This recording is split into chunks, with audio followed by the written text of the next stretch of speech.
Saudara-saudara yang dikasihi dan diberkati Tuhan kita Yesus Kristus, salam sejahtera bagi torong semua, shalom. Damai di hati, saudara-saudara yang diberkati Tuhan.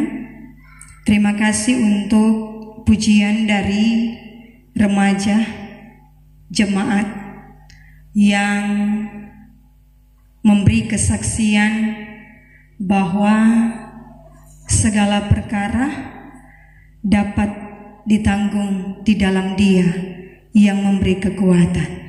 Sesuai dengan tema kita untuk minggu ini, Tuhan akan memenuhi segala kebutuhan. Itu juga yang menjadi keyakinan para remaja lewat pujian yang disampaikan. Saudara-saudara yang diberkati Tuhan, ada seorang perempuan hebat yang mengalami proses hidup yang sulit. Mengapa dikatakan sulit? Karena pada kenyataannya dia sedang berjuang dengan pergumulan kehidupan. Ini kisah nyata.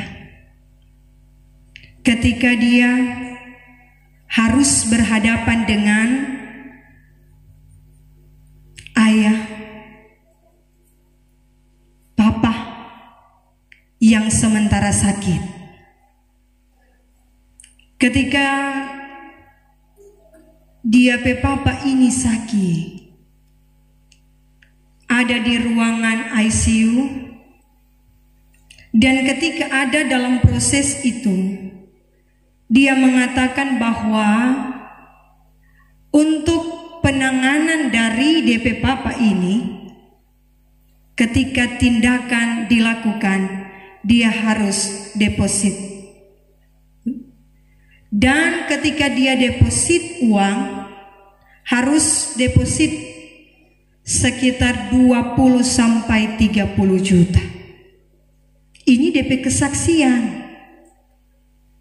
Tetapi sebagai seorang anak dia punya tanggung jawab.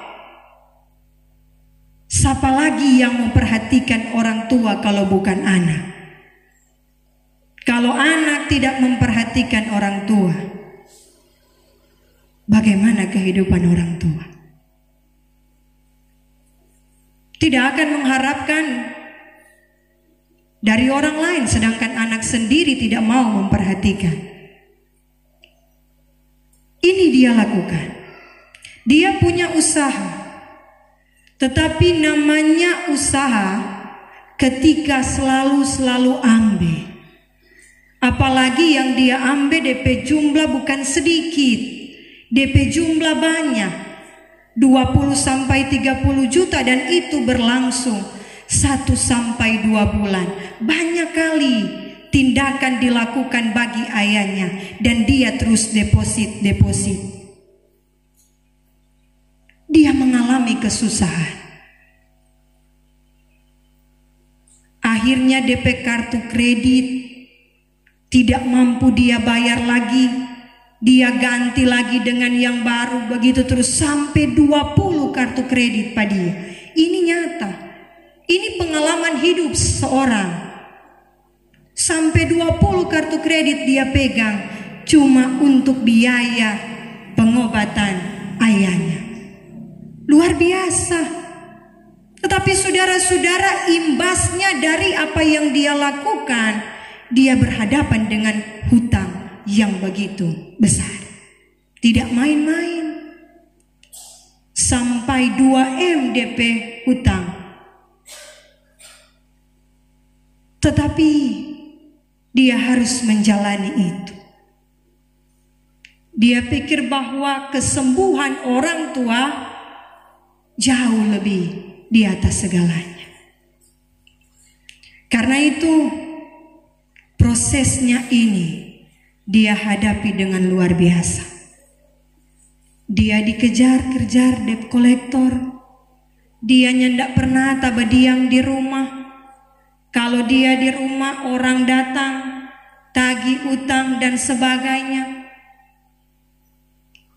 Dia pepanta sama dengda jarong ja cucu. Nimbolek duduk sedikit langsung tak angka inga utang. Dan ketika satu kali dia berhadapan dengan debt collector, dia dibawa. Dorang bawa dia di satu tempat. Artinya ini bagian dari penculikan kan, dorang ambil dia bawa di satu tempat, kemudian di situ dia diancam.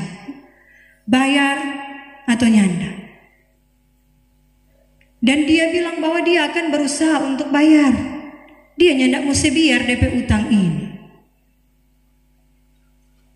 Akhirnya dorang kasih keluar lagi dia dan dia berusaha. Namanya hutang sebanyak ini, DP pikiran so nyandak di badan, so nyandak di kepala. Dia berpikir bahwa apapun kita boleh mau baking sekarang. Yang penting semua jadi doi. Kita mau baking apapun, yang penting semua boleh dapat akang doi. Ini pikirannya. Tetapi dia teringat, kita ini orang percaya. Tidak mungkin kalau Tuhan bawa sejauh ini, kung Tuhan masih biar pak kita. Ini keyakinan dia. Satu kali dia pergi ke tempat ibadah. Ketika dia ada di tempat ibadah, dia mengikuti penyembahan. Dia menyanyi sampai dia menangis. Memang tak sudah-sudah. Ketika dia ada di rumah ibadah itu, di tempat ibadah, ada seorang hamba Tuhan yang menyaksikan. Seorang hamba Tuhan, dia lihat bahwa pasti ibu ini memiliki pergumulan yang luar biasa. Ketika selesai ibadah, dia panggil ini ibu. Dorang saling bicara. Ini hamba Tuhan tanya, apa pergumulan, apa masalah, dan semua dia ceritakan. Hamba Tuhan ini menguatkan dia. Dia pun mengingatkan bahwa ada Tuhan. Selalu ada jalan bagi mereka yang percaya. Tetapi tidak hanya sekedar mengatakan demikian. Tetapi hamba Tuhan ini, dia menuntun ibu ini. Pelan-pelan dia kasih solusi. Dia coba cari siapa yang dapat membantu ibu ini. Kasih pekerjaan atau kasih bantuan lainnya. Dan saudara-saudara, terbukti dia mendapatkan pertolongan. Ada orang yang membantu dia, memperkerjakan dia, dan akhirnya selama 5 tahun dia mampu melunasi hutangnya. Memang kurun waktu yang panjang 5 tahun. Sama dengan orang berdoa. Ketika orang dalam pergumulan, kadang doa kita dijawab dalam waktu yang panjang. Sama dengan ibu ini. Walaupun dia mengimani bahwa Tuhan sanggup untuk menolongnya, ada proses 5 tahun dia lewati. Tetapi ini yang dia lakukan. Dia tetap percaya bahwa dia sanggup untuk menanggung segala sesuatu bersama dengan Tuhan. Dan kalau bersama dengan Tuhan, selalu ada jalan. Saudara-saudara yang dikasihi dan diberkati Tuhan, Paulus pun mengalami yang demikian. Dia pun mengalami penderitaan. Dia pun mengalami kesusahan dalam pelayanannya. Firman yang kita baca di saat ini merupakan kesaksian Paulus. Rahasia besar yang Paulus miliki, dia ceritakan lewat bagian bacaan kita. Kalau dia menderita, dia mengalami pergumulan. Rahasia dia utarakan, kalau dia dimampukan, itu hanya karena Tuhan. Dia dapat menanggung segala sesuatu, beban kehidupan itu karena Tuhan. Bukan karena hebat dan kuatnya dia, tetapi semua karena Tuhan. Karena itu, ketika kesaksian Paulus ini menyapa orang semua di siang ini, orang pun punya pergumulan, orang punya tantangan, orang punya masalah, dan masalah kita berbeda-beda.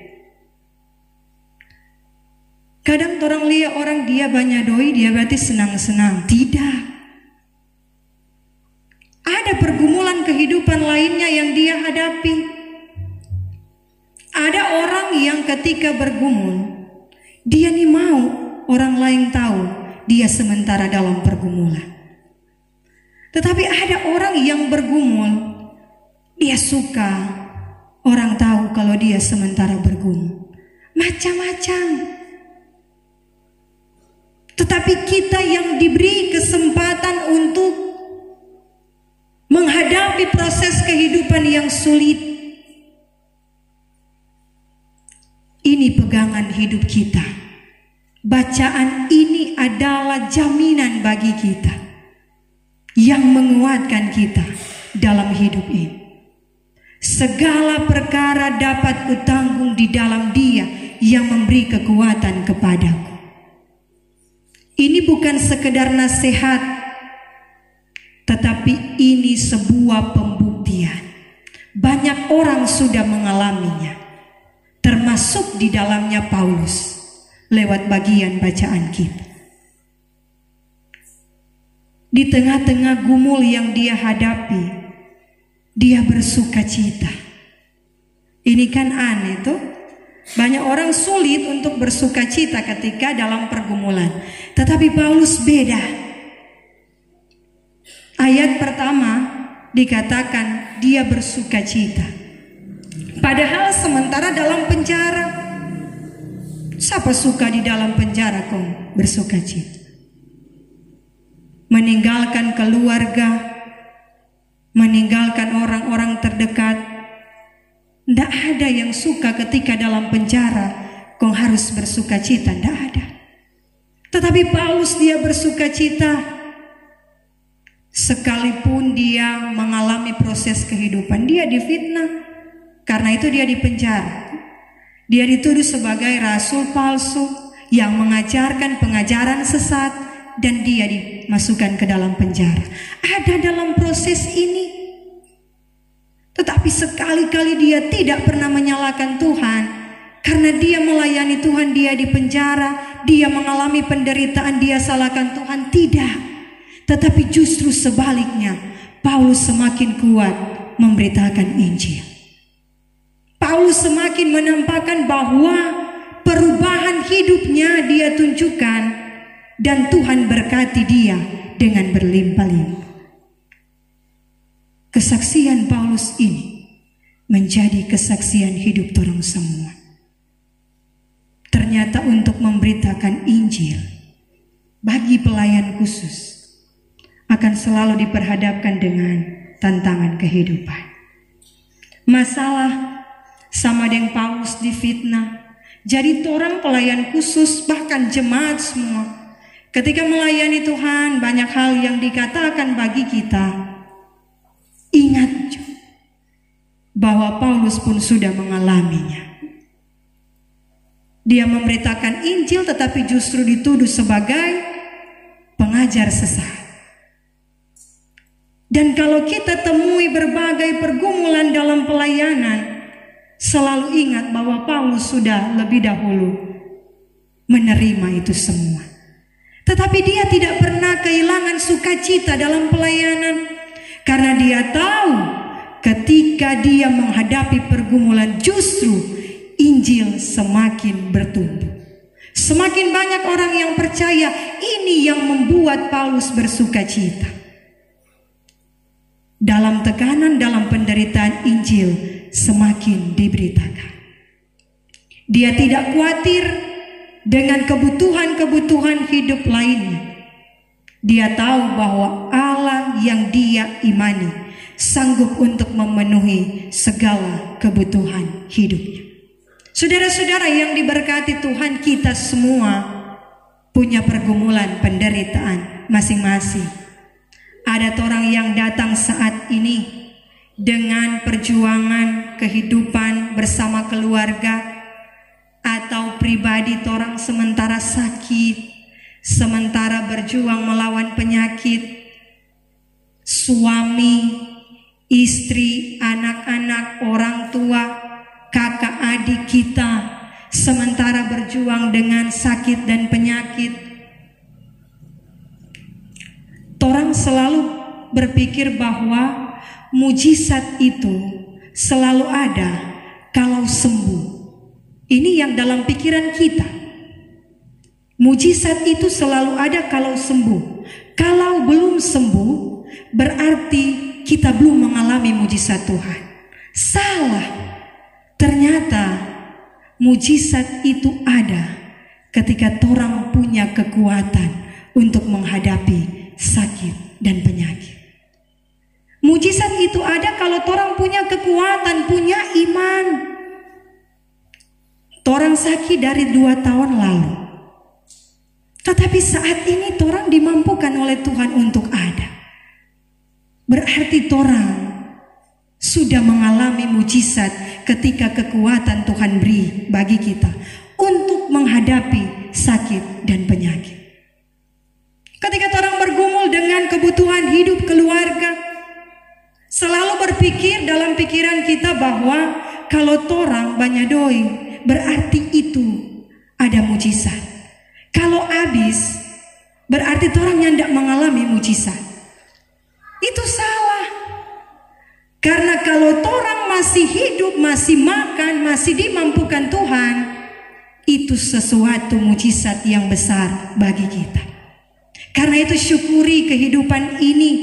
Kalau orang mampu untuk bersyukur, maka orang akan merasakan berkat-berkat Tuhan. Kalau yang selalu orang ucapkan, yang selalu orang keluhkan, yang selalu orang gumuli dalam hidup ini, dan itu yang selalu orang bawa dalam doa, dengan iman, orang akan memperoleh setiap jawaban dari doa-doa kita. Jangan pernah menyerah dalam hidup ini. Pertolongan Tuhan selalu datang tepat pada waktunya. Perkara-perkara ajaib Tuhan Dia berlakukan dalam hidup kita. Kalau Tuhan bawa orang sejauh ini, maka pemeliharaannya selalu dan setiap saat. Jangan pernah tinggalkan Tuhan dalam kondisi apapun hidup yang kita jalani. Semakin kuatlah kita, semakin bersemangatlah kita, karena hidup ini adalah kesempatan untuk membuktikan bahwa kita semakin diberkati. Tuhan menolong, menyertai, dan memberkati orang semua. Amin.